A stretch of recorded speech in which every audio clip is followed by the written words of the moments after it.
Always reinforce yourself. That's what I sign off on my emails.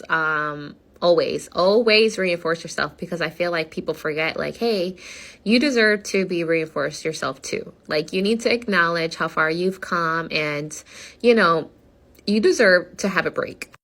And sometimes you could forget, like, sometimes when you're on a mission to accomplish something, it's like you don't really give yourself credit for all the steps that you've accomplished to get to where you're trying to go. And you guys know I say this all the time. Everything is a shaping process. Every type of behavior that you engage in or goal you set, there's prerequisite skills to accomplish. And obviously, you're going to learn those skills to get to where you want to go, right?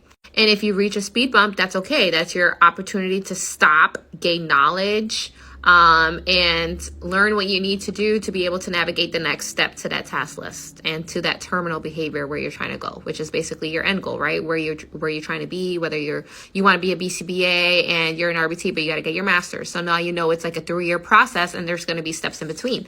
And like some steps in between would be going to class. If it's a school that you have to drive to, you have to drive, and that's another variable that you have to consider.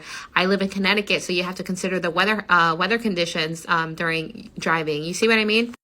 Everything that you do, especially if it's a long-term commitment, just know that you should be always reinforcing yourself, because you are the one navigating where you want to be in the future. And a lot of the stuff that we do, we're the only ones responsible for engaging in that behavior. Like, we cannot expect someone else to accomplish those goals for us, especially when it's something that we know we have to do on our own. So know that you deserve to be reinforced.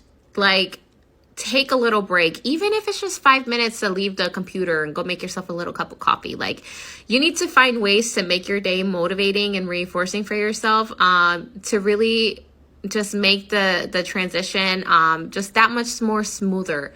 And like, you actually create these little habits that actually become like essential. And it's like, oh my gosh, I need to have my coffee. And then like, okay, you have to get 4 hours worth of homework done. So it's like, okay, let me take this little 5-minute break, be reinforced, and it's going to motivate me to continue.